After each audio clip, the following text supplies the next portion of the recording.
Sorry for the late start, everyone. We're waiting for one of our commissioners who's having some technical difficulties. He should be on momentarily, along with hopefully someone from the engineering department. It is a, Wednesday, May 26, 2021, special meeting of the Westfield Flood Control Commission. And let's see, I will call the meeting to order. Let's see.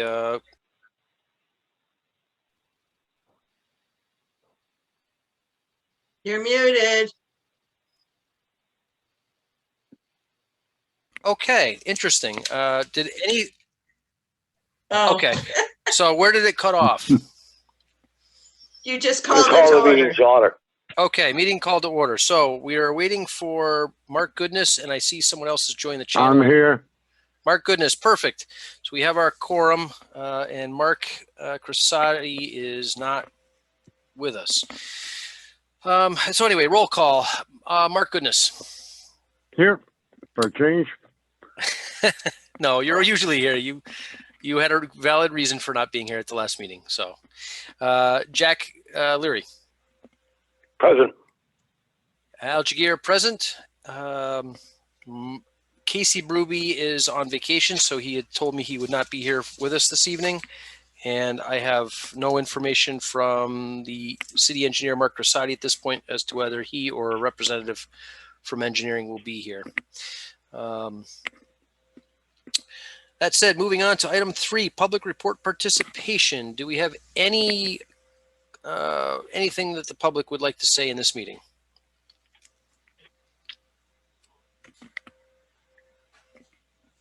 I'll give it a moment in case somebody else logs in.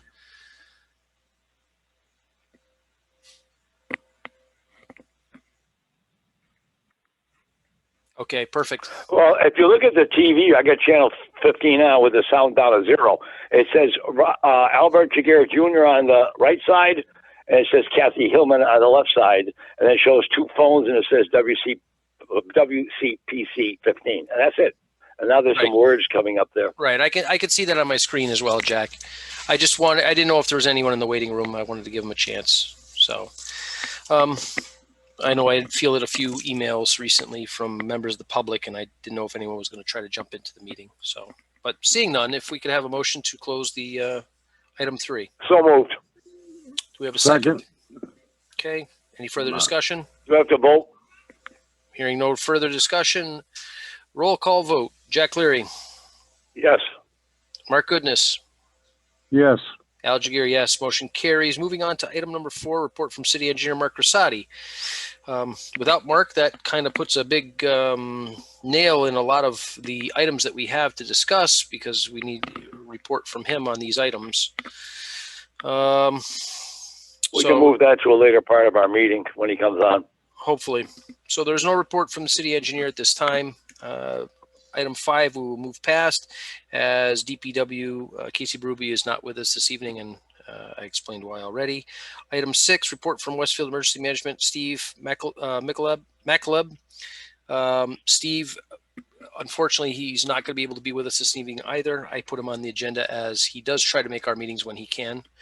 So we'll move on to old business. Item 7, Williams Riding Way Flood Control Pump Station update. We're not having either Casey or Mark, more importantly, Mark Cressati, we do not have an update on the pump station. Moving on to item 8, Powder Mill Brook and Armbrook Dam Rehabilitation Project update. So at this time, everything is still at a standstill. I have no further updates to provide from the US NRCS or from the city side of things. As stated, have we completed all the paperwork that NRCS has requested? Are we up to date on that? As far as the Flood Control Commission is correct. As far as the city side of things, I would say no, only because the city has not. The mayor and city council would need to approve going forward further on the project, which would be a full approval. I know that the city needs to figure out where it's getting the finances to cover the 35% of the cost, plus any of the permitting and eminent domain takings that are required, which is part of the rehabilitation project.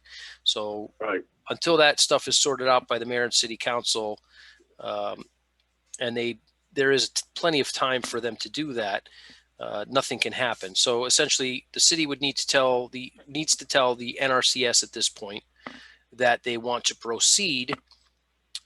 We, the Westfield Flood Control Commission, submitted our recommendations to the mayor and city council as to what our recommendations are to pursue, given the various options that were available. And I have heard no feedback at this time, so I have nothing more to present on that. Does anyone have any questions regarding other questions regarding this? No. No. Okay. Moving By on. the way, just a note, I think you probably see it on your TV also, is if they're typing our words, we're not recorded verbally, vocally. So we probably have to speak slow and very clear. Right.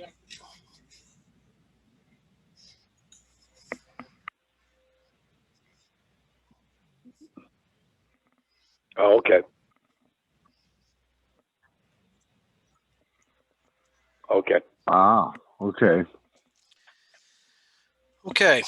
So moving on to item number 9, the Little River Levy update, drainage repair proposal, eminent domain issues, request to mayor and city council for funds to acquire portions of Little River Levy and to apply for the EEA grant match funds for design, wetland delineation, and permits.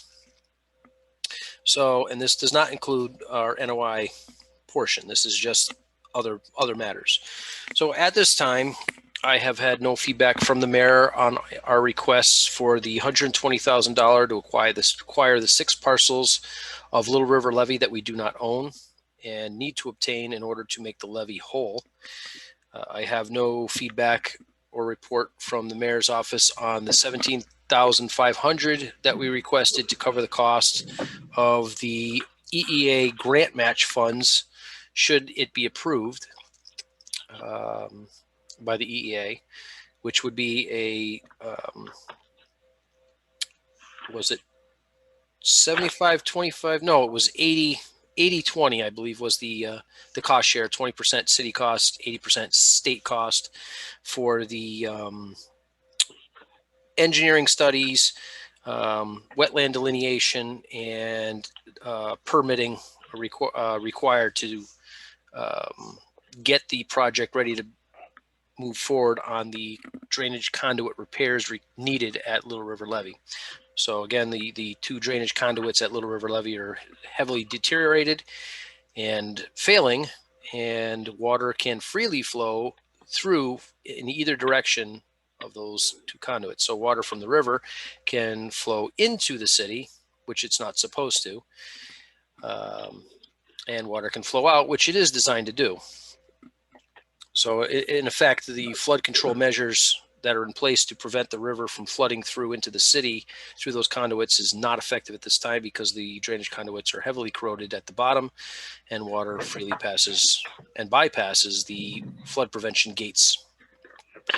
Army Corps has told us to repair these, and we had many discussions about this.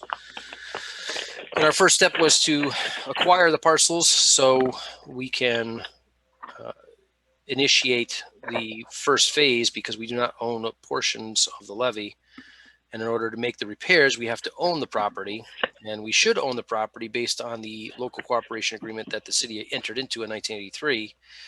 And that never took place. So since 1983, we've been in violation of that local cooperation agreement with the Army Corps of Engineers and the federal law, Public Law 8399.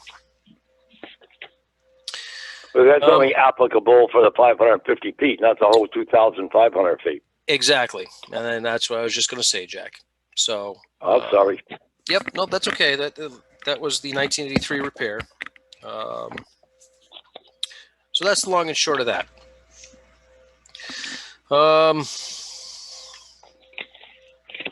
Yeah. So there's nothing really new to report there. I have nothing to report on that, unfortunately. Item 10, update. Notice of intent for tree clearing and debris removal on portion of Little River Levy. So last night we had a notice of intent hearing before the Conservation Commission.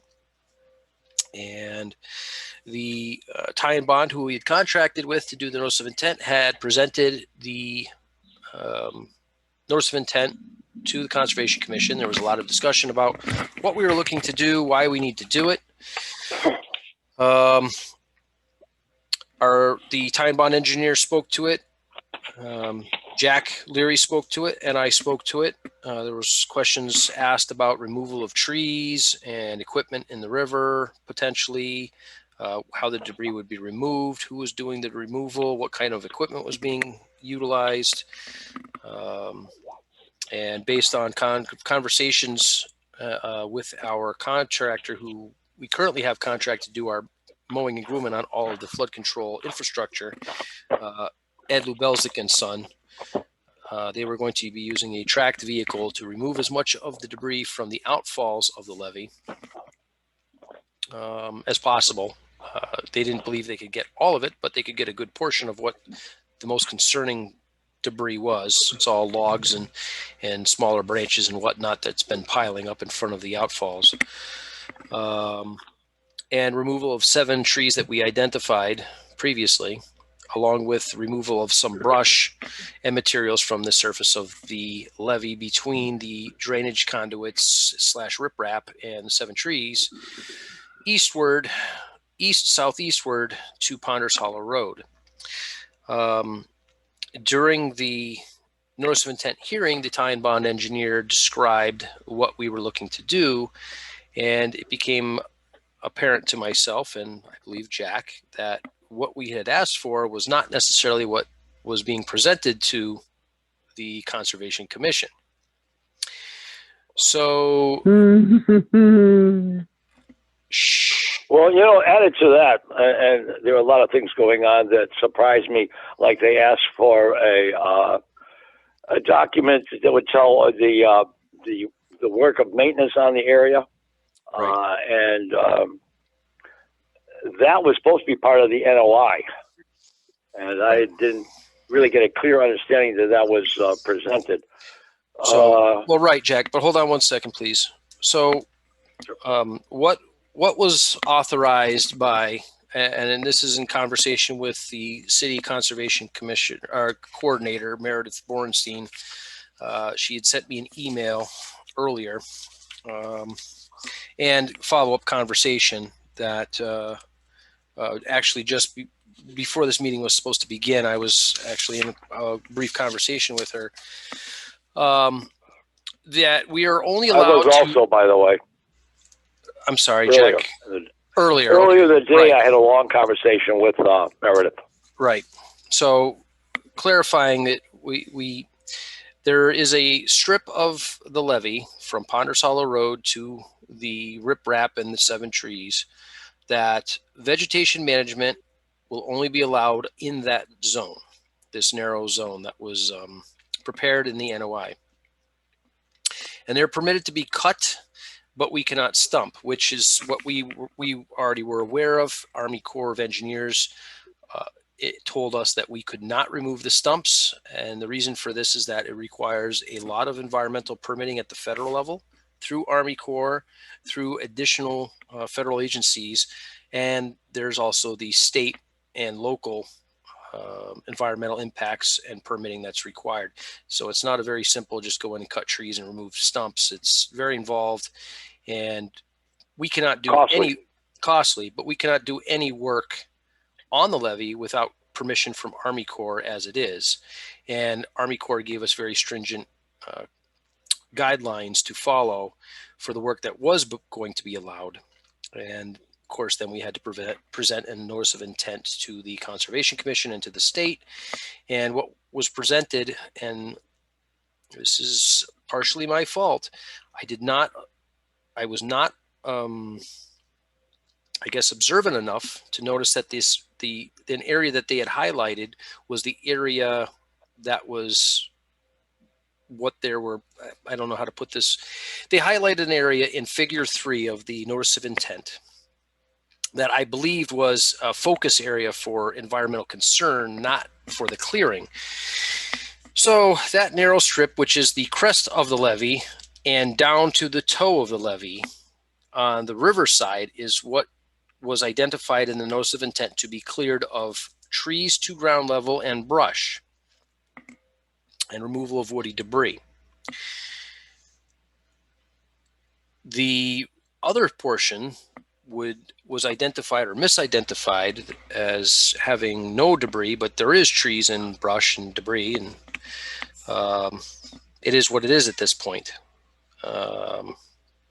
We have another notice of intent that we'll have to put forward at some point to correct the issues on the 2 drainage conduits where this can be addressed. But at this time, we have a narrow window that we can work in.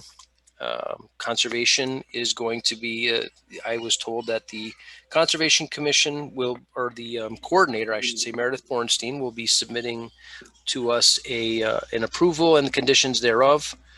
And we will have to have a meeting with our contractor and the conservation coordinator prior to any work being performed, which is only fair and makes sense, to go over how this is going to take place.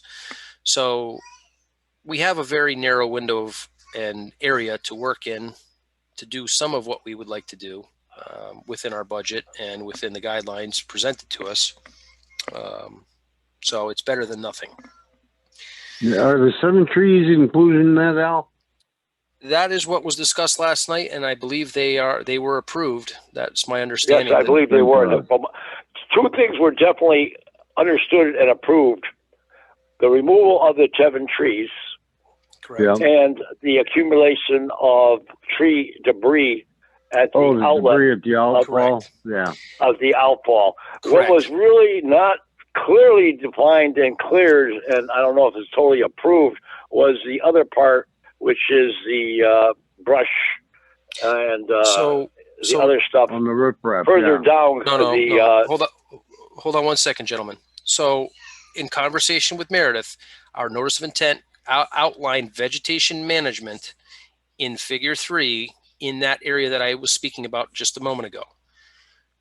Beyond that area, it is outside the scope of the work that's been authorized. So, okay, I want to clarify that a little bit more. Okay. Which motion? I know the 7 trees is one motion. The clearing of the tree debris at the outfall of the culvert in the river was another, and then the last one was the one with the verbiage. So we're not at that point, Jack, to talk about those pieces yet. But this is just the notice of intent. The notice of intent is that we are allowed to remove the 7 trees by cutting them down, but not removing the stumps. So we can cut them to ground level. Remove the debris at the outfalls that's in the river without putting equipment into the river. And vegetation management along, excuse me, my daughter's crying. Remove the vegetation in the area identified in the notice of intent as Figure 3. And the purpose of, and the idea is that it is vegetation management. So that would be to remove the brush and debris in that zone. Bear with me 1 second, please. Okay. Yep.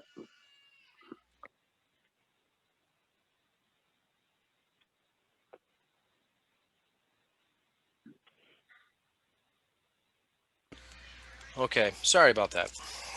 Your daughter doesn't want to eat her supper. So. Tell her I'll come over and eat it. So there is, in the notice of intent, Figure 3 identifies a narrow strip from the crest of the levee along the top of the levee down on the riverside to the toe of the levee, but not beyond the toe of the levee, from Ponders Hollow Road to the 7 trees identified. And that is the vegetation management area. And to read from the notice of intent, and again, Meredith will clarify that, but our notice of intent was to remove vegetation, debris, vegetation, and brush from that area. So the additional area that perhaps you and Meredith had spoken about, Jack, was the area outside of that Figure 3 zone, which was what we had proposed to tie and bond. My understanding was that we had asked for, and this is what was discussed, was the regulatory footprint of the levee, which is the levee width plus 15 feet on either side of the levee from the toe outward. What was actually done was they did the wetland delineation and identified an area that was less than the width of the levee and less than the 15 feet on either side of the levee. And during the Concom meeting, the engineer identified that the protected side of the levee was clear of vegetation and trees, which it is obviously not in that section. And I'm afraid that what happened is that they identified the area that we maintain currently, and there may have been some miscommunication there in what was identified and not identified, and our notice of intent is what it is at this point. This is unfortunate, and I'll reserve some comments that I would like to make regarding the issue, because this hasn't been a priority for certain parts of. We'll just say this hasn't been a priority. It hasn't been a priority for the engineering department, and unfortunately, we're suffering consequences from this. And being a chairperson who is also trying to be the staff and do many, many, many things in my time in between my daily life, my career, and my personal life, this is what happens. So you've done a great job, though. I don't know how anybody could match what you're doing. I know you're up hours typing and typing and typing and calling and referencing different Army Corps of Engineers and the flood control people, etc. I don't know how you do it. I couldn't do it. I know that. Right. I know I couldn't do it. That's for darn sure. I don't think we could do it together, Jack. I want to say one more thing.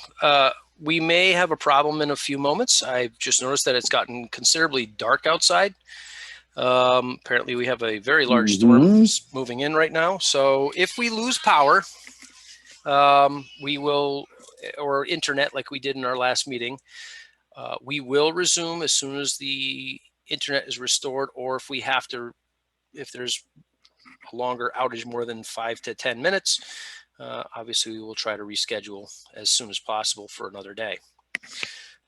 Looking at the radar, it seems that we're not in a severe watch box, but everything around us is. But it is gotten noticeably dark out in the last 5 minutes. So, well, with that a consideration, I would say we look at the rest of our agenda and say things by priority. Yeah, well, that's what we're going. That's what we're going to do, Jack. So anyway, that's our notice of intent.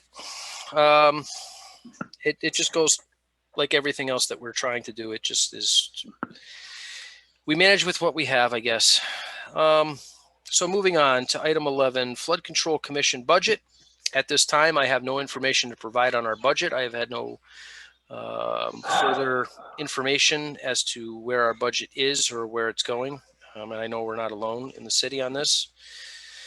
So that's our budget. Item 12, plaques for the retirement of Henry Warshaw and Barry Plumley. I've had conversation with the purchasing department, Tammy Teft, on how to proceed. We will have a purchase order in the next couple of days, and the plaques will be made and hopefully ready before the middle of June.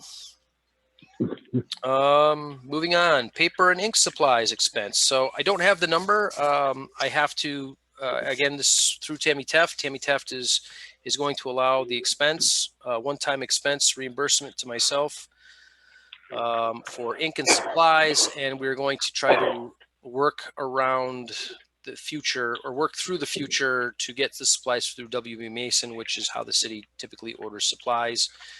But there's another whole issue there where anyway, I'm not going to get into it. Just another level of frustration where I have to do the work of the commission on my personal equipment and need to somehow use city equipment to do this work to facilitate. I don't know how that works. I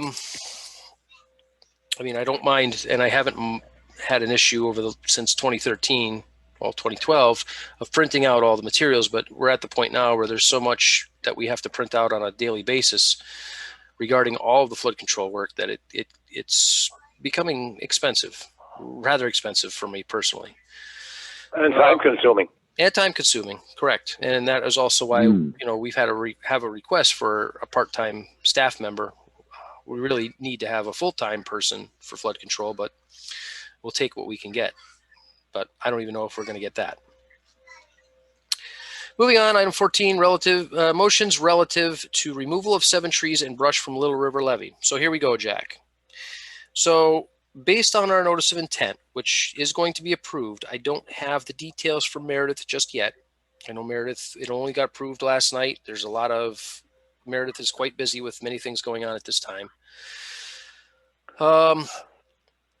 We're looking for motions. So here's another thing. We have in our budget, we have just barely enough money to appropriate for the several items that we have for options to clear presented to us by Ed and Joe Lubelzik. So one of them, and I'm digging through all my paperwork, and I need to turn a light on now because it's so dark I can't see in here. It's gotten rather dark in the last few minutes. We have the trees are turning upside down.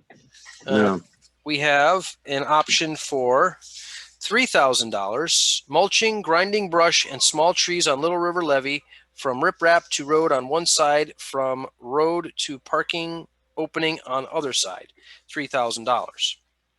Now that would have covered us for all of the brush and trees from the riprap to Ponders Hollow Road on both sides. Clearly, that is not going to be allowed. So this $3,000 amount would have to be adjusted, and we can't use that number. The second option that we were presented with was for $5,000.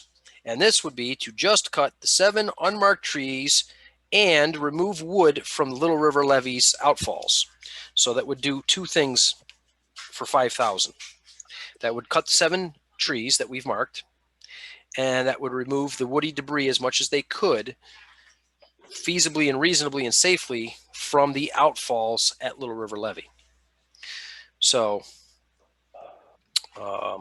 that was $5,000, and that would not address any of the brush, debris, or otherwise identified in most of Figure 3. And then there is the cutting of 7 marked trees and removal of wood from Little River. No, hear me out.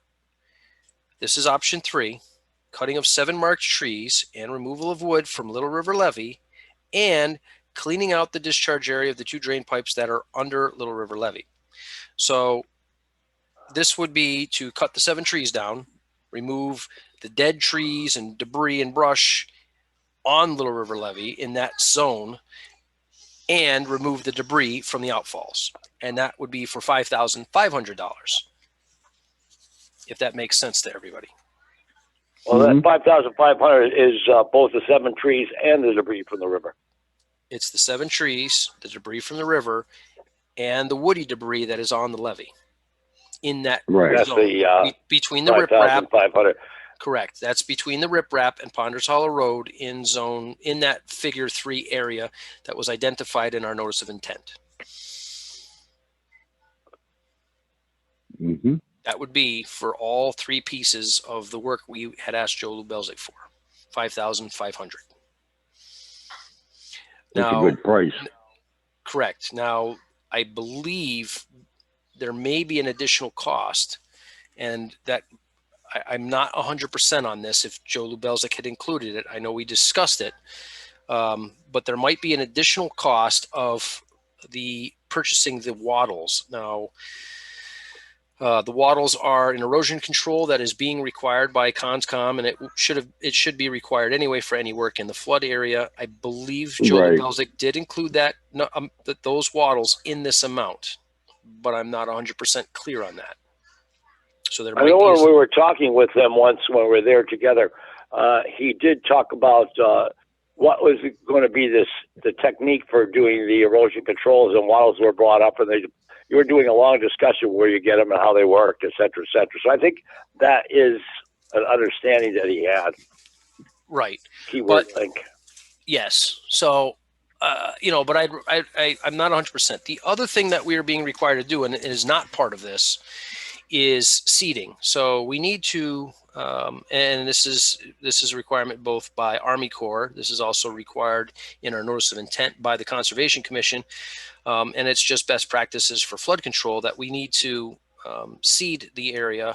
And Meredith did mention watering the area, although I'm not sure how that's possible given the location and city resources. I don't know how that area could be reasonably watered, but that would be a conversation for Meredith, Casey, and ourselves in the next meeting. I believe there is fast grow seeding available, but again, that's a conversation we have to have, and that would not be included in this $5,500 amount. So there's an additional cost that we have to figure out there before the work can begin. And I don't know, I don't have any details or idea at this point where we need to go, because it's timelines are not in our favor, and we only just had this notice of intent approved last night. So there we have it. We have options. One of them clearly we cannot do, which is a $3,000 one, because that's for a whole area which is beyond the scope of the notice of intent at this point. It would have been within the notice of intent, but apparently our notice of intent wasn't exactly how we had specified, and that's miscommunication and limited resources trying to make things happen. How much do you think it would cost to buy the grass and seed it? The part we got. I don't think it would cost all that much. It might even be absorbed by the DPW as, part of their normal operations, because I know they have to seed and whatnot on various projects. And I would like to think that Casey has a resource for grass seed and whatnot. But without Casey here, I can't say yes or no to it. Well, depending on how many square feet that you have, you're talking maybe 100 and a half for that rapid grow. Correct. Well, the other thing is we can't, the stipulations also from conservation is we cannot spray any fertilizers, which we wouldn't, or chemicals, which we wouldn't. But the watering is a question. And additionally, the work has to happen first before you can plant seed, because if you plant seed and then drive over it, you're just going to destroy them.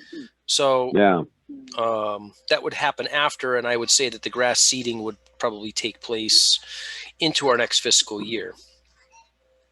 But again, I'd have to have a conversation with Casey and Meredith about the details to that, and that's pretty much, I guess, for lack of any more words, that's kind of what it is. So we can start with definitely he actually is mentioned twice, the cutting of the 7 mark trees. So I'm going to the one that has the 2 on it, not the one by itself. But can't we add? Jack, there's one that has 7 unmarked trees and removal from wood from Little River Levy. And then there's one that says 7 trees, removal of wood from Little River Levy, and clean out the discharge area. That's 2 separate parts. But there's a part of cutting 7 trees is mentioned on 2 different invoices. I think he's offering us just to cut the trees and not do the river, and then one do both. Correct. So let me read that again, Jack. There's 3 different ones that I have here. I have one for $3,000, and my daughter's, I apologize. One is for mulching and grinding of brush, small trees on Little River Levy from the riprap to Ponders Hollow Road, which is $3,000. We're not looking at that one. It's outside the scope of our notice of intent. The second invoice I have is for $5,000, and that would be to cut 7 trees and remove wood from Little River Levy. That would be to remove all the woody debris and brush and trees, those 7 identified trees, from that figure 3 zone. And then I have a third one, which is for $5,500, $5,500. And it is to cut the 7 marked trees, remove the wood and woody debris from Little River Levee, brush and whatnot, and includes cleaning out the debris from the river at the outfalls. That's $5,500. Right, and that one covers the other one, the cutting the 7 trees. That's mentioned twice. Once by itself and once in combination with the other part. Correct. So this. So we don't really have 3. We have 2 if we pick the one that's a dual. The cost for $500. Right. So there's 3 in total. One of them we're discounting, so that leaves us 2. So the $5,500 one would cover what we are trying to do, which would be clear the debris out from the outfalls, cut down the 7 trees identified, and remove wood and brush from the levee section that we've already been approved for in the notice of intent. I think they understood that very clearly in the meeting we had that we participated in with the Concom. Right. So are you ready for a motion relative to that part? Yeah. Before we do, is everybody clear on what we're looking at? I just want to make sure. Yes, I am. Okay, Jack, you're And clear. the thunderstorms following the Connecticut River, it's going crazy up here. Perfect. Okay, so No. Jack, if you have a motion, I would like to hear it. Well, I'm going to take the motion exactly as worded on the invoice. Okay? There's 2 parts to it and the motion, but it's one motion. Correct. A move that we give $5,000 for cutting 7 marked trees and removal of wood from the Little River Levee.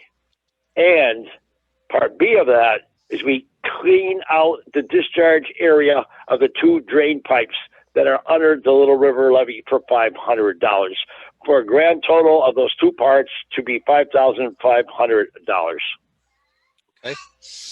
Do I have a second? I second that motion. We have a second motion made by Jack Leary, seconded by Mark Goodness. Any further discussion on this? And the only thing I will say, I don't think we're going to have a problem with ComCom. They really understood that part. correct. So I believe. I just, the only thing I want to add is that the invoice number from Ed Lubelzik is 51521. So we have that. I have no other further discussion. Does anyone have anything else they'd like to say? Hearing none. I'm fine. Roll call vote. Jack Leary. Yes. Mark Goodness. Yes. Al Jaguar, yes. Motion carries unanimous. $5,500. Okay, I want to make an amendment, which we're going to have to vote on, is that before any work occurs, Ed Dublovic will contact and coordinate with the coordinator of CONCOM, Mrs. Bernstein. Correct. So before we can move forward as a condition of our notice of intent, we have to meet with her. I don't think we need to motion that. That's a requirement from CONCOM. Well, it should be in there so that you don't need. Okay. Yeah, it's a requirement. I mean, no work can take place until she permits it fully. So otherwise, we've created another problem. So, and the last thing we need is more problems. And Lubelzik, Ed and Joe Lubelzik certainly don't need any more problems. they've had more than enough recently with injuries and whatnot. And I understand that Joe has gotten sick recently. So, Ooh. So with that, one other thing Moving on. One thing I want to mention now that we've approved that is that the hold on one second here. I just want to read something. So on the notice of intent, there was one other requirement that I forgot to mention. We needed a Little River Levee Operations and Maintenance Plan as required by the state and the Conservation Commission. This is not the manual that the U.S. Army Corps of Engineers requires us to have. And we do not have one at this time because the original has been lost to time and neglect over the decades from 55 and or 83 on. I have nothing in our archives that hints at being an operations manual. But the plan that I submitted as a requirement takes from the best practices from Army Corps, which we've been using as a model for what we need to do. So what I printed out gives a brief overview of Little River Levy, table of contents, some diagrams of the section of the levy, operation and maintenance plan. The City of Westfield, via the Westfield Flood Control Commission, is required to maintain and operate a segment of Little River Levy per its 1983 local cooperation agreement with the United States Army Corps of Engineers under U.S. Public Law 8399 to the standards set forth in ETL 1110-2-583, April 30th, 2014, U.S. Army Corps of Engineers. Engineering and design guidelines for landscaping, planting, and vegetation management at levees, flood walls, embankments, dams, and appurtenant structures.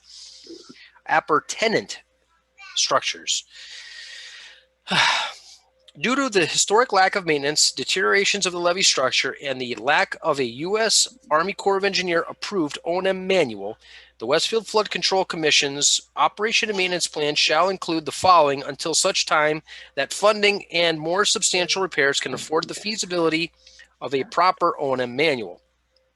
Number 1, maintenance of ground cover. Grassy ground cover on a flood control structure is designed to reduce flood damage for the primary purpose to effectively prevent erosion. Therefore, maintenance must assure a healthy, vigorous stand of grass that is substantially free of weeds and bare spots. It will generally be necessary to periodically mow grasses to permit proper inspection, manage pests, inhibit weed growth, or otherwise maintain the health and vigor of the plant stand. Mowing shall be conducted 2 times per year with a third possible if required. Grass shall be planted as soon as feasibly possible, and no fertilizer or chemicals shall be used at any time. Now again, this is taken from the Army Corps' operations manual with slight alterations to fit the needs required under our notice of intent requirements from CONCOM. 2, removal of non-compliant vegetation. All vegetation not in compliance with the U.S. Army Corps of Engineer ETL shall be removed from the levee. Fallen tree limbs, woody debris shall be removed from the levee, and U.S. Army Corps regulatory footprint to 15 feet from the toe of the levee structure as required under U.S. Public Law 8499. Now that is the federal requirement that the city agreed to maintain the levee. However, we are constricted to a much narrower band under our notice of intent. Continuing on, the outfall shall be kept reasonably free of woody debris. The current woody debris shall be removed to as much as feasibly possible with as minimal impact as possible to the surface of the levee, toe, and adjacent areas, most notably the Little River.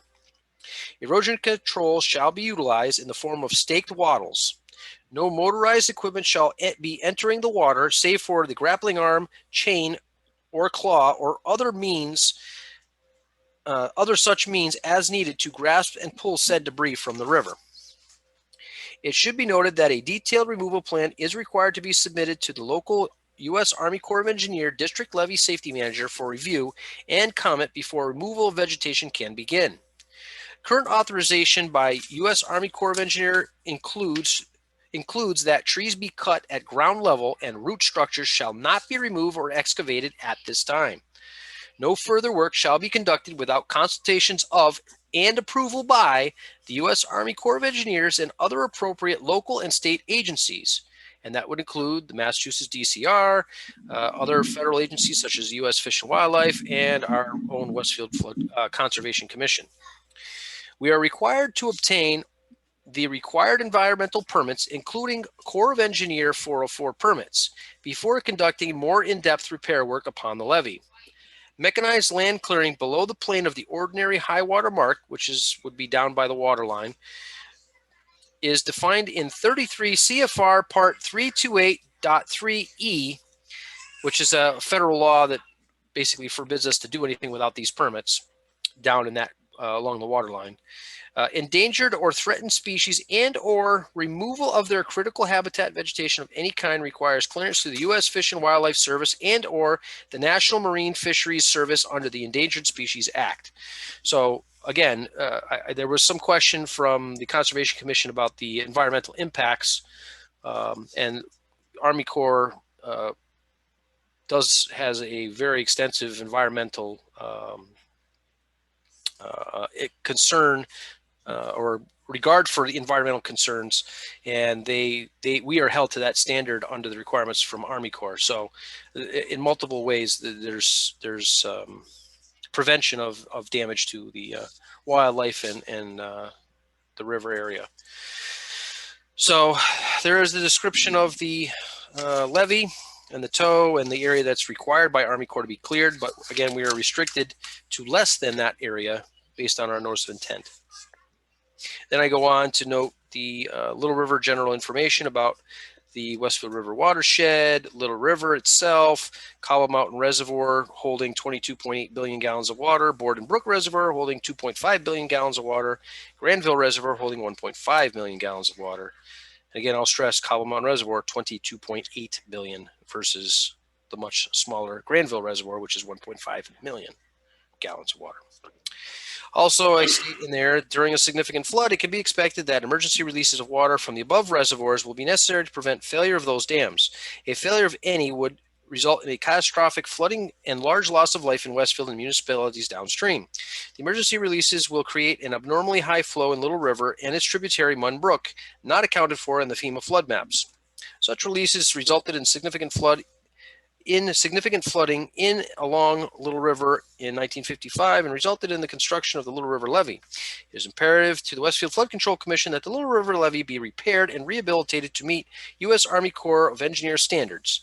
Failure of this levee would result in flooding along Ponders Hollow Road and nearby businesses and government facilities, such as, but not limited to, the U.S. Post Office, South Middle School, Boys and Girls Club, Westfield DPW Facility, Fuel Depot, Sullivan Paper Co., Big Y, and Loomis Armored Car. And of course, there is a risk of loss of life as well from flooding. I put in, some of the commissioners had questions about, actually, I think Meredith actually brought it up. Meredith Bornstein, the conservation coordinator, had brought up the differences between Hurricane Diane, which caused the 55 flood, and Hurricane Irene in 2011. And the difference was Hurricane Diane, the bullseye for the storm was actually over Westfield of 19 3/4 inches of rain during the storm. And Hurricane Irene, or Tropical Storm Irene, when it got over us, only dropped about 7 inches of rain over our area. So noticeably 10 inches difference in rainfall. So I kind of put that in there so they had a general idea of what the differences are. I put in some pictures of the Army Corps' picture of what used to be the New England Telephone Garage, which is now currently Loomis Armored Car, a past versus current. Some pictures of the flooding debris and aftermath of the December 25th, 2020 storm. And then I put in the Army Corps of Engineer Environmental Operating Principles, which highlights everything that Army Corps does regarding environmental impacts and mitigation thereof. And that was what I submitted to Meredith. So, okay. So okay, we have a motion, though, in two parts. I'll repeat them just to make sure we got it. Cutting up 7 marked trees. We voted on it.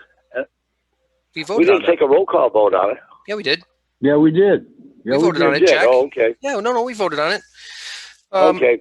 There's so much going on that it's past history. Right. So we have one more thing that needs to be discussed, which is item 15, contract bid for mowing and grooming of the Westfield Flood Control. Whoa. Before we go on, I will make a suggestion, and it can be not seconded or it can be seconded and defeated, is that we appropriate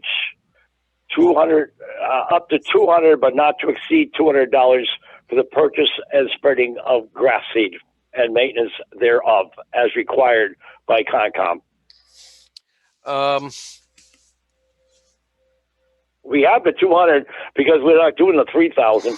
Right. We have more than and 200. We got to get the grass, and we got to be able to pay. I would like to hold off on that, Jack, only because we don't know what the cost would be. And it would probably carry into our next budget year. I'd like to talk with Casey. We have at least one, if not more, meetings before the end of the fiscal year. And I'd like to talk with Casey about that to at least get an idea of what the cost would be, because it might be more than $200.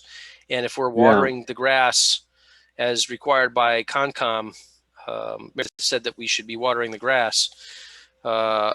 If that is even feasible, I don't know if that's even feasible, and there may be a cost associated with that. Pumper truck, So, pumper fire truck. yeah, I don't think the fire department would be excited about They have to train every so often, and it. Yeah, I don't. that might do it. Yeah, I don't see that as reasonable means to do And it. it's right near their training area. Well, there's a fire hydrant right across the street. Well, we usually go into the area.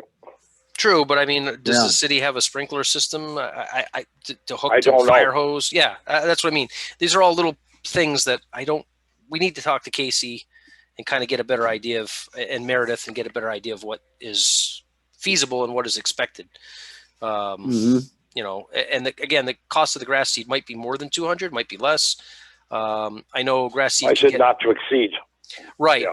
but $200 may not be enough to cover what we need to purchase. I mean, I know for just 5,000 square feet, I believe it's like $50 or $60 for grass seed, for the fast grow stuff. So I don't know. I don't know what it would be at the city's cost through DPW. $200 might not be enough. That's you know, that's all I'm saying. I don't know if that's enough to cover the cost of what we need to do. It might be enough. It might be more than enough. I really don't know. I don't know how to gauge it. I don't either. I just try to get something down in case someone said, well, you haven't accounted for grass seed. We can say, well, we made a motion that could be approved, and if it exceeded that, we could modify it at a meeting in the next year. Right. Well, I mean, we can always wait till our next meeting and have more information, and then kind of go from there. Okay, that's a good idea too. I'm all for it. I just wanted to say that, you know, something is in writing in a motion that we are maintaining what was required about putting down grass seed and maintaining it. That Right. included watering, etc. Right. But I'll go with what you said. I mean, it's wise as long as we make sure we do it at the next meeting if Casey's here. Right. And that would Yeah. be the plan, because we have to have all these discussions, and I've got a lot of more phone calls and Yeah. discussions to Okay, make. so therefore, after the last 20 minutes or whatever, we have passed by vote those two things about the seven tree removal and the removal of Right. the tree debris from the river. So we And passed. that's it. Correct. We passed one thing that includes, it's two things on that invoice, but it's one invoice that we approved in the motion. Correct. Right. Correct. Yep, that's done, Jack. We're clear on Yeah. that. $5,500 was approved. An approved expenditure. Jack, do you want to withdraw your motion, please, for the grass Thank you, seed? Mark. No one's ever seconded, so it's not a motion that even survives. Usually you make a motion, second the motion, and then discussion comes up and they say, well, you We modify never it got or withdraw correct. it. We never got that far. So just for Oh. brevity, only because I know the storm is kind of rampaging over us and may actually be over soon, but we've got one thing that's the last item, and it might take a little bit here. So this is our mowing and grooming of earth and flood control structures bid number 21-031. This is a renewal of our contract for flood control and the mowing and grooming thereof. So this would be to mow all of our flood control sites: the Westfield River Levy, Williams Riding Way Flood Control Pump Station, Little River Levy, Arm Brook Flood Control Dam, and Powder Mill Brook Flood Control Dam. So I'm going to read through this as quickly as I can. Please be advised that this bid has significantly changed from previous years' general requirements. The City of Westfield, through its Flood Control Commission, is interested in receiving bids for mowing and grooming of earth and flood control structures per the following specifications. The contract period for these items is for 1 full year, effective date 9/1/2021 through 8/31/2022. The City of Westfield, at its option, shall have the right to extend this contract for a second 1 year period and again for a third 1 year period. So essentially, we approved this contract would go out. It'd be approved for a year, and then, as we've done in prior years, we would vote for a second year approval or denial and a third year approval or denial of renewing the contract. And then after 3 years, it would go back out for bid again. Right. Continuing on. The contractor will be notified at least 30 days prior to the termination of the contract of the city's intent to extend or terminate the contract. The bid price shall remain fixed for the duration of the contract. Extensions of this contract are subject to availability and appropriation of funds. The City of Westfield shall have the right to cancel this contract if funds are not appropriated or otherwise made available to support continuation in any fiscal year succeeding the first. So then there's the bid submission stuff, which I won't read through. Let's see. It changes the dates too in the second and third mowing. Correct. So I just want to read through where we have some stuff here that's relevant. So modifications by bidder. Bidder may correct, modify, or withdraw bid by written notice, et cetera, et cetera. Bidding procedures and award contracts shall be in accordance with Chapter 30B, effective May 1st, 1990, plus all applicable federal, state, and local laws and regulations. Let's see. Bid specifications.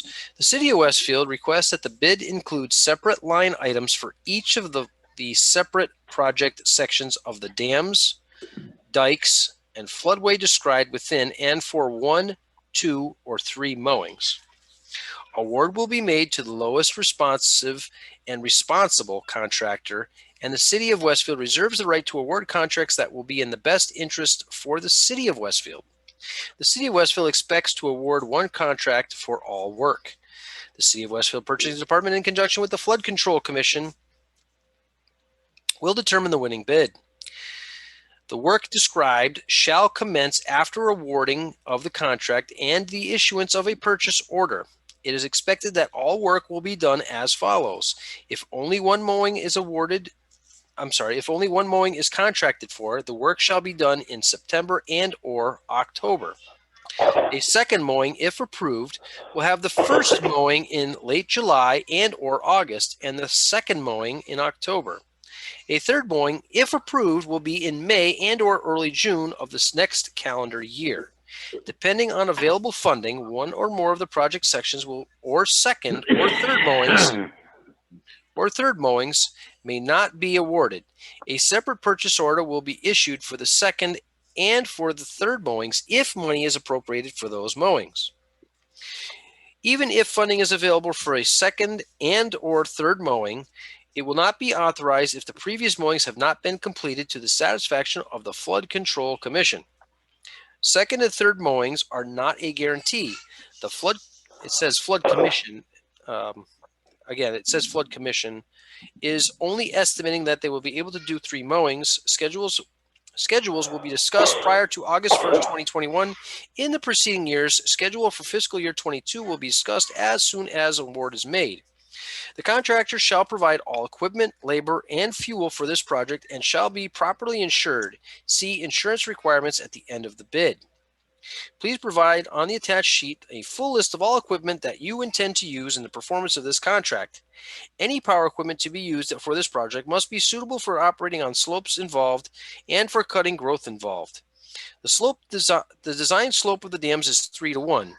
This equipment must be designed to limit the spread of debris to more than a few feet from the cutter. Additionally, the equipment must be operated in accordance with the manufacturer's instructions to protect the safety of the operator, the public, and abutting properties. In addition, please provide adequate evidence of the ability to perform this work. All work will be inspected by one or more members of the Flood Control Commission and the engineer's office. Any deficiencies must be corrected before any invoices will be paid. The contractor is responsible for repairing any damage, such as ruts and scalping, caused by the contractor's own equipment. Failure to do so could cause the City of Westfield to take action against the contractor. If work is not done in the time frame stipulated in this bid, or the work is not done to the satisfaction of the City of Westfield reserves the right to contract with another vendor. Any cost increase will be borne by the contractor who was originally under the contract with the City. The City of Westfield Purchasing Department, in conjunction with the Flood Control Commission, must first approve all subcontractors of the awarded contractor in writing before any work may be performed. Please list in your bid if you plan to sub out any portion of this bid. Any work performed by a subcontractor without prior approval from the City will not be paid. Communication with the Commission. Within 2 weeks of the issuance of the purchase order, the contractor shall notify the Flood Control Commission and the engineering department by mail or by other agreed upon method of the planned schedule for when each project is expected to be started and finished. Also included in this communication shall be the name and telephone number of the official contact person for the contractor for this contract, if different from the person named in the bid. Failure to do so could result in the cancellation of the contract. Please send communication to, and here's one of the things that I would like to have corrected, and I did mention this to Mark Cressati and Tammy Teft, is that it says Flood Commission, City of Westfield, 59 Court Street. It just gives the city address, so there's no way for them to actually get a hold of me. Now, granted, Ed Lubelzik and Son have my contact information, and we do contact each other. But if the contract is awarded to another contractor, there is no way in this for them to know who or how to contact me directly, other than sending something to the City of Westfield's office, and it sits in our mailbox maybe. And then, of course, the engineering department, which, again, Jack's pointed this out in the past, the engineering department has a phone number, has a staff. They can be reached at any point in time. And for a good portion of the past, all the past that I'm aware of in my time on the commission, primarily the contractor reached out to the engineering department and not to the commission directly. Correct. So a lot of the information was second and third hand, and I've worked to correct that. Like many of the issues, everything kind of was not clear to the commission. And I've done quite a bit trying to correct these issues, so we actually know what's going on with what we're paying for and the work we're having done. Site inspection contacts. Please contact Mark Cressati, city engineer, when the project section is ready for inspection at, and it gives the city phone number for engineering. And also on this, I asked that, and again, this is where we can make motions to fix this. My contact information and phone number should also be in there. It shouldn't just be the city engineer that's contacted, as the city engineer is not part and parcel to the Flood Control Commission. The engineering department is not an oversight body of the Flood Control Commission, nor is the Flood Control Commission an oversight body of the engineering department. We are two separate entities that work together, but neither is in charge of the other. Continuing on, allowances may be made upon reasonable requests for time extensions, project locations, and work descriptions. And then it goes on to describe project section 1, which is Powder Mill Brook Dam, flood control dam. Part 1. Part 2 is Armbrook Flood Control Dam, project section 2.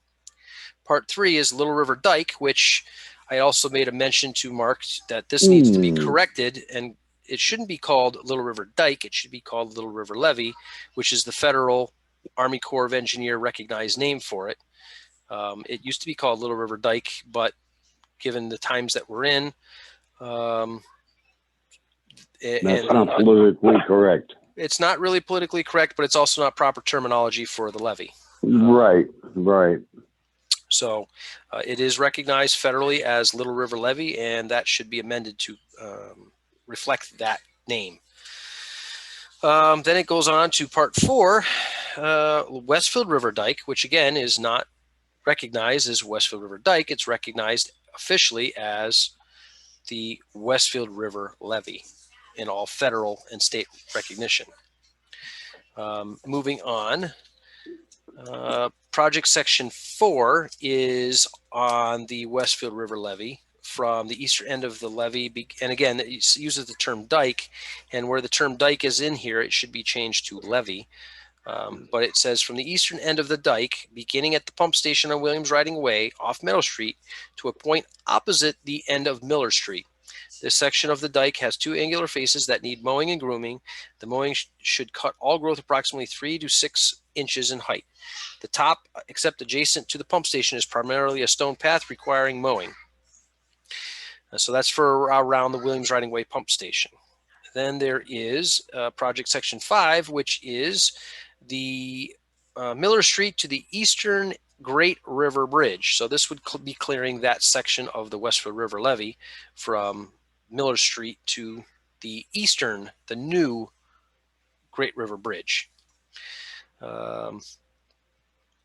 to the basically down to the pump station. Project section 6 is from the western Great Bridge, which is the original one, to Shepherd Street, and that would be clearing that section of the levee. Project section 7 is from Shepherd Street to Congress Street on the Westwood River levee. Part 5, Westwood River floodway. The Westwood River floodway is located along the banks of the Westwood River between the narrow confines created by the Westwood River levee detailed below. So the Westwood River floodway is a federally recognized area of the Westwood River that should be and needs to be clear of trees and debris. There are some islands down there between the confines of that, which is basically the river channel from where the Westwood River levee begins to where the Westwood River levee ends. Down by Williams Riding Way, that river channel is described as a regulatory floodway through FEMA and the Army Corps of Engineers. And the purpose of a regulated floodway is to maintain adequate water flow during flooding. So if you have trees and debris, you create snags. And if the trees are allowed to grow on some of those islands, you potentially create an area where water starts to back up, and that puts additional pressure on the levee, which could lead to a levee failure. So again, the purpose of a regulatory floodway is to maintain a clear path for the water to flow through to get by the levee in as quick a manner as possible given the flooding conditions. You don't want water to kind of pile up and start backing up because of log jams during a flood, because that puts unnecessary pressure on the levees, which could cause failure. Project section 8, and this is along the southern bank of the river between the river bank and the levee from a point 300 feet to the opposite end of Miller Street to Sackett Street on the western side of the Columbia Greenway, North Bridge over Westfield, including the island areas of Westwood River. So this includes some of the floodway and some of the Westwood River levee. It also includes a small area on the north side of the Westfield River between the railroad bridge, which is now the Columbia Rail Trail Bridge, and the western / original Great River Bridge. There is an area there that is considered part of this mowing contract that needs to be cleared. And it's identified as the Half Mile Falls Park. So that area that is identified in here. So again, this is the section on the north bank between the bike path, bike trail bridge, Columbia Rail Trail Bridge, and the westernmost Great River Bridge. And that is the entire contract. So there's just a few items. I would make a motion, or I'll need a second, so if you don't like it, don't second it. A motion that any place in the document that the word dike is used be changed to levee. Okay. And the second one would be. Okay, the second motion. We'll do that motion first, Jack, and then we'll do the second one. So the first motion is made. It's made by Jack Leary to change anywhere the word dike is used to levee. And it's been seconded by Mark Goodness. Do I hear any discussion? No, I'll call for the vote. Hearing none, roll call vote. Mark Goodness. Yes. Jack Leary. Yes. Al Jaguar, yes. Motion carries. Wherever the word dike is used in the contract, it shall be changed to levee. Thank you, Jack. Second part is any place where the contractor should contact the appropriate bodies. Be two. One, the engineering department, and the address was already correct, and the chairman or vice chairman of the Flood Control Commission, and we have to supply the up-to-date address of that and be modified if changed. So okay. moved. Okay. Motion made by Jack Leary. Do we have a second? I'll second that. Seconded by Mark Goodness. Any further discussion? Call the no question. discussion. The vote. Roll call vote. Mark Goodness. Yes. Jack Leary. Yes. Al Jaguar, yes. Motion carries. Anywhere that there is contact information required, that the chair and or vice chair contact information shall be added to this for the contractor to contact the Flood Control Commission directly. Correct. Okay. Now, Is there anything else that anyone here is aware of that they would like addressed in this contract? I read it, and I think that pretty much covers it. Okay. Mark, you were saying something? Yeah, I've read it like Jack has, and I don't see anything except, boy, I'd like to see that all hayed. Right. Let's see what? Baled up and hayed, mowed down and hayed. Oh, okay. Yeah. It could be. Yeah. It could be mowed and hayed. Definitely right now, especially with the rain. That sounds like it's coming down out there pretty good, Ooh. which we've needed. Yeah, it is. We've needed We're the rain. getting it pretty good. Well,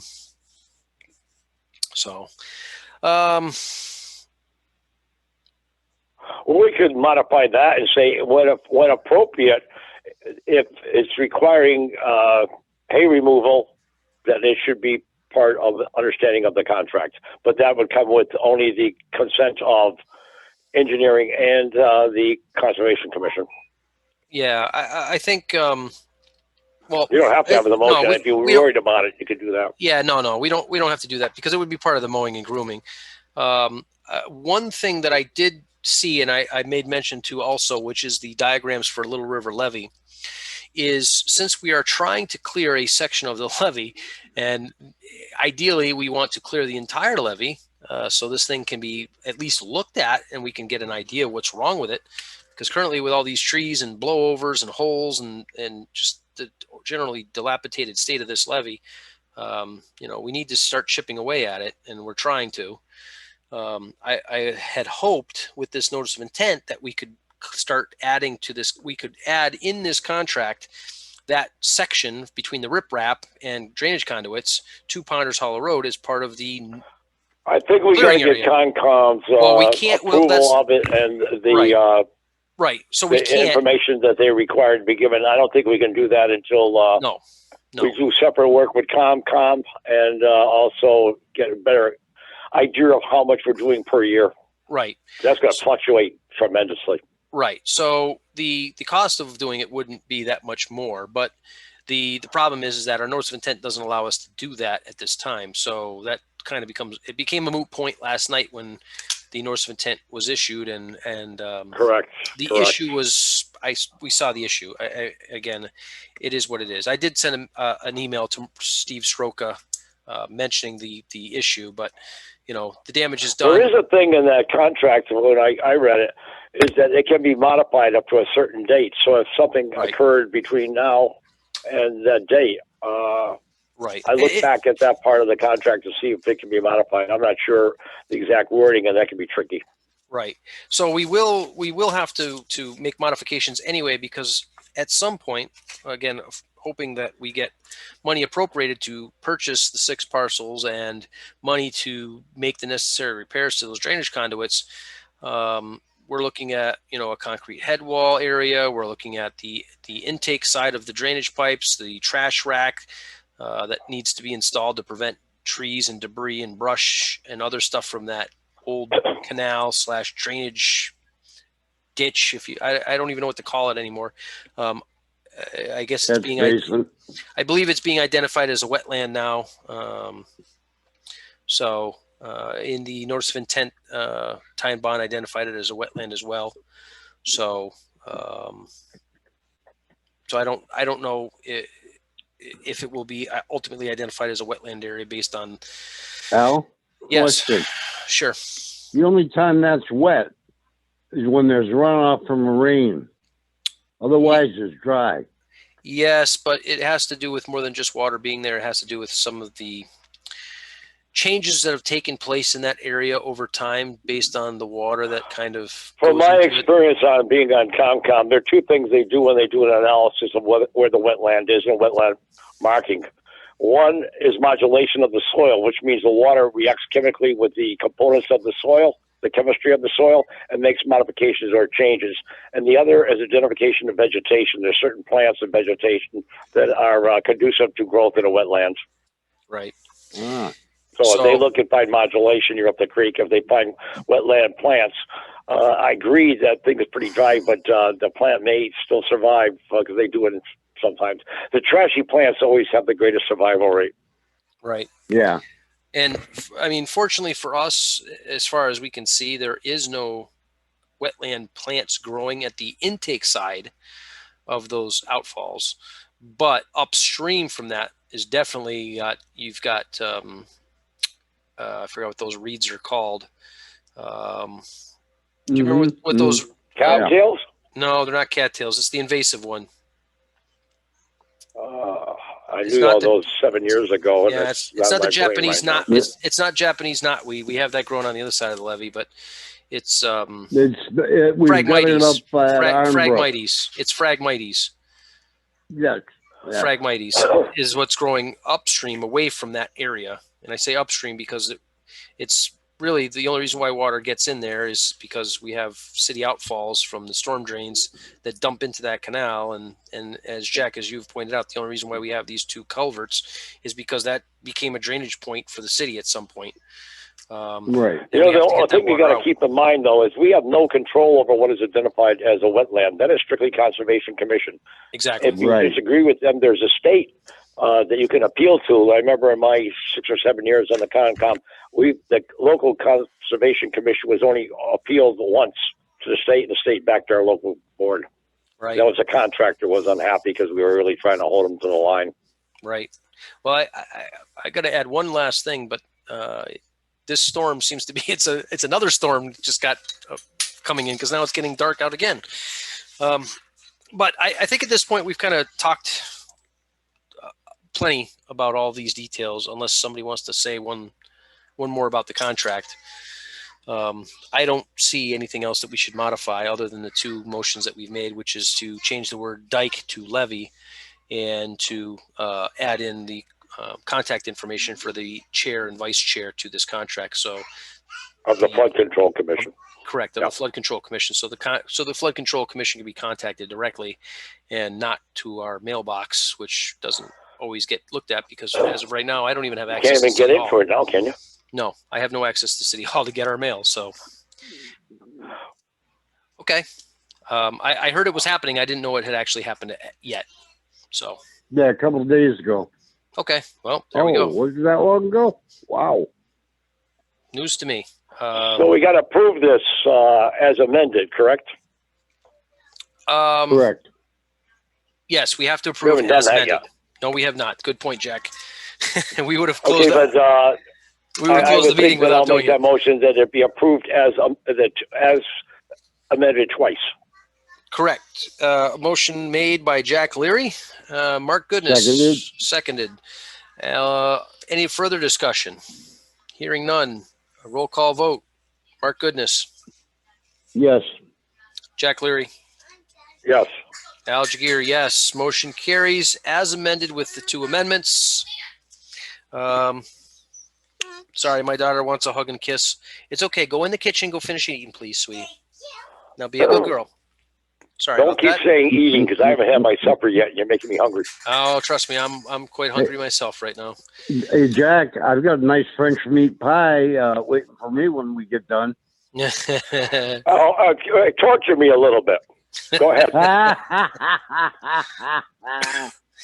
All right. So with that, I have no further business. Do we have any communications? Do we have bills? Do we have any bills that we didn't have? No, you were worried about one that might be popping up. That's all clarified? It is clarified. It was a tie and bond bill that we had already approved. It was just a formality, which I will be taking care of. I just want to make sure that was clearly stated in this meeting. Yes. So it was. So we do have sufficient funds, what I understand, to do the 5,500 and the two parts, the removal of the trees and the clearing. I use just general terms, the clearing of the debris in the river. Yes. So unless there's a bill out there that I'm not aware of, there is plenty of funds to cover this. And we have funds to cover the EEA grant that we have out there. The 17.5 is still covered as we approved. And there is enough to cover our June bill for the Westfield Gas and Electric. Let me ask a quick question. Also, we don't know what next year's budget's going to be. Before you do, Jack, before you do, hold on. We also have funds to cover the plaques for Barry and Henry. So there is enough money to cover all of these items. There will be some very little, but a few $1,000s, I believe, left over in our budget to cover anything that we don't expect that's reasonably small. Right. Given, Right. and when I say small, I mean in the scope of our budget, which is some would argue unreasonably small. But anyway, go ahead, Jack. I'm sorry. What were you saying? Okay, I've got to be, advised on this because I never did this on any other commission I've been on. But basically, we have some money that has been appropriated, the $7,500 for the grant. Well, $7,500, am I correct, for the grant? 17,500. It's 17,500 17,500 for the grant. Now, what happens if we don't put a hold on that, a carryover, and we get the grant and the mayor doesn't put that into our next year's budget? Can we lock it in as committed, or what's the word they use? Encumbered? Encumbered. So I have to have a conversation with Tammy Teft about that. But I believe the money would be encumbered as we've applied for a grant. I don't think we have to actually make a motion to encumber it. I think it's just simply that it has to be encumbered because it's something that's sitting out there that we applied for. Yeah, but I would prefer a motion. We don't get an argument from some other group. Right. I would prefer the motion too. Well, I would say that Peter, hold on one second, probably Jack. the smartest thing I heard relative to that. Jack, hold on one second. Peter, you were saying something?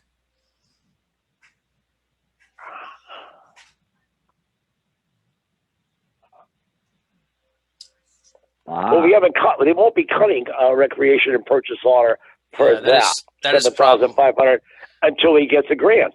Right. And then that we don't know. God knows, but it's only got about a month ago in this budget.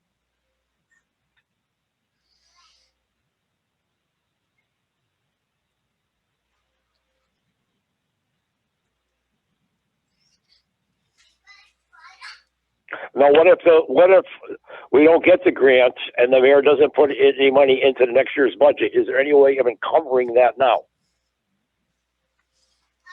Wrong answer. that answers that. So yeah, I didn't want that answer. No, but that would create a new issue because if the grant's approved and we don't have the 17.5 to pay, well, it is what it is. But we did ask for it, right. So we did ask for it.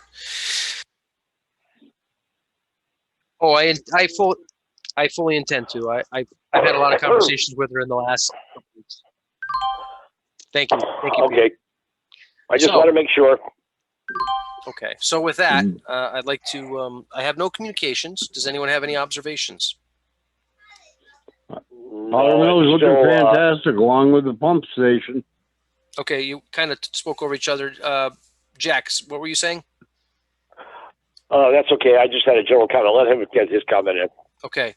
Mark, go ahead. Say what you said again, please. Yeah, powder mill and the pump station are looking very good. Okay. Speaking of powder mill, have you noticed any recent ATV or off-road bike activity up there? It looked like one motorcycle track, and that was it. But there was nothing in the grass, and it was all on the top. That one track looks like he just went across, and that was the end. He didn't come back. Okay, thank you. Yeah, nothing in the grass. I scoped it all out and everything else. Okay, thank you, Mark. Jack, you were going to say something? No, that's okay. It's minuscule. One thing, though, is Kathy submitted her paperwork to apply for a position to the mayor. Kathy Hillman, if you'd like to, you have the floor if you'd like to answer that. Yes, I did. I hand delivered it to the city hall into the box there. So I haven't heard anything back. Al, I sent you a copy too? Yep, I believe so. Okay. Okay, good. Did Ed get through also? Al? Yes. Yep. Ed Osowski, he did also submit to the mayor and to several other people. The mayor, the personnel, the PAC committee chair, Cindy Harris, and I believe to his ward Ward counselor. counselor, probably. So yeah, his ward counselor. Mhm. So there's 2 prospective commissioners that have submitted applications. So that'll help fill our commission out to the full 5, which will be very helpful. And we definitely need a full commission. I do have a couple quick observations. So I did notice that in a recent trip to Little River Levy, that apparently there is some new beaver activity going on upstream. We'd seen some older beaver activity, but apparently there's some new stuff going on. So I don't know. I don't know if the beavers had some babies and now they're hungry and they need to chew on some trees or what. But there's some new beaver activity going on. Beyond that, I have nothing else that I've observed. And other than I did report our last big heavy rainfall, which was about a month ago. I did a posting on our Facebook page addressing the rise of the river. There were some people that had reached out to me concerned that there were potential for flooding on the river, which there was no potential other than some nuisance flooding. But anyway. Oh, can I just ask you a question? Absolutely, Kathy. You have the floor. The Artworks is going to be doing weed whacking there tomorrow by the mural. Okay. Did they need approval for that? That's a good question. I would say no, because it's part of the mowing and grooming operation that takes place there normally. So if they need to clear stuff along that wall, it's not an issue. I mean, it should, anything that's going on down there, it should be brought to the attention of the commission so we're aware of it. So if there is a question, it's not that people are acting on their own accord. The commission is aware that there's stuff going on down there. Okay, I guess around 4 people will be down there tomorrow doing it around 10 o'clock. Okay. Just so you They know. can't do it at 10. That's coffee time. Yeah. Just if you could pass along, Kathy, that if there's anything that's taking place where they're going to go down there and do anything, whether it's the actual starting the mural, prep work, whatever, the Flood Control Commission does need to be at least told what's going on. They don't have to come before the commission, but I just need to have a heads up of what's going on. So if there is a question, I can speak to it directly rather than being left in the dark. And then, that sometimes that adds more questions that need to be asked for simple stuff. If you know what I mean. Okay, and Shannon has people going down to paint on different dates in June. Okay. So just so you know that's what's happening. And I talked to Officer Bard about people using just to get the paints to the spot, but he said absolutely nobody else should be allowed to go on that access road. Right. So there is a restriction for vehicles on that access road. The access road is a flood control road. It's not there's a sign there that says it's park and rec, but it's not park and rec. It is flood control area. And that access road, there used to be a gate there. I don't know when or why it was removed. But the access to that area should not be for the general public going down there. Well, we should petition to get a sign there that says. We don't. Well, see, that's the thing. We don't need to petition for a sign. Essentially we just vote to put a sign up, and the sign should be getting put up. Because it is a flood control area, and unfortunately, like many things with flood control, it's kind of fallen to whoever seems they want to be making comments or in charge of things, and it doesn't necessarily come to us. And it is a problem because as we've seen over the last few years, there's all kinds of things that take place, and the Flood Control Commission isn't even aware of it.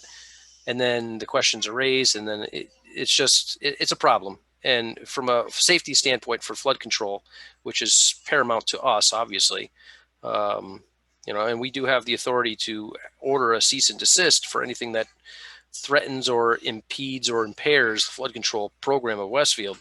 I'm not throwing that out there to threaten people, but it's it's there on purpose. It was created that way on purpose, because if the flood control infrastructure is damaged or is impaired in some way, and we do have a major flood, which we're long overdue for a major flood, and the flood control infrastructure is failing because of sorry about that, because of a improper or inappropriate act upon the flood control infrastructure. It would be, I mean, it will raise a lot of questions, and there'd be a lot of problems. And, I'd hate to have to say that, people have lost their homes and their livelihoods and possibly even their lives because of somebody doing something that they shouldn't have done. Can I ask to put that on the agenda for next time to have a sign put up? Yeah, I can add that to it. I definitely can put that on there, Kathy. I don't know how much money we have.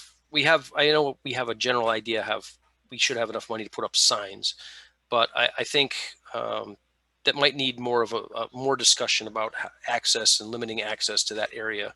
We have access issues to other sites as well. Okay, and I know And Shannon wants to make that area accessible to people walking. Have you heard from Jeremy about the stairs? Okay, so I don't want to go too long into this, but just quick, because the public participation was over. Yes, we spoke about the stairwell. It was in our last meeting. It's not feasible from a cost standpoint, and there's concerns, safety concerns, but there's also Conservation Commission concerns, because in order for that stairwell to be utilized again on a regular basis, it would have to be brought to safety standards. It would have to be brought to code. And then at the bottom of the stairwell, there is no landing. So a landing would have to be built to make it a safe area. And then, of course, you're building in the riparian area. So that becomes a Conservation Commission concern. And it kind of snowballs and becomes a larger, more complicated and expensive project. So within the feasibility of what we have, it's a no right now. Now, if there's a larger commitment and interest from the city in general and funding available, it's possible, but it would be a somewhat expensive undertaking to thank you. Repair it. You're welcome. And as far as the public going into that area, there's nothing wrong with the general public walking into that area. It's not, I know there's people who say the area is restricted, but it's not. It should not and cannot be restricted to the general public, because it's a public area, and public access to a water area on public land, with the exceptions of drinking water, it's not possible under federal and state law. So you can't fence off or block off access to a water area on public land. Short of vehicles, you can block vehicle access, but you can't prevent people from going there. There's a lot to that. So Shannon having her point on that is fine. And realistically, you can't say people cannot go down there. Now, is it dangerous? Possibly, if they're in the water and the water's high, or anything's dangerous, but completely blocking the general public from going down there, that's not that's a little bit more than I think anybody should be saying. But I don't believe under the federal and state laws that's applicable. But vehicle access is it can and is forbidden without permission. So and again, if Shannon needs permission to go into that area, she has permission from this commission and Cheryl Crow and the Artworks Group to bring their vehicles to that location. That is permission from this commission for a flood control site. So if there's other permissions that need to be made, or if there's an issue, they have our consent. If it's required that I need to make it in writing, I will do so. But again, it is a flood control site, and they have our permission to be there with their vehicles to do what they're doing. So I don't, and no disrespect to Officer Bard or Detective Bard, I believe he's a detective. Lieutenant. Okay.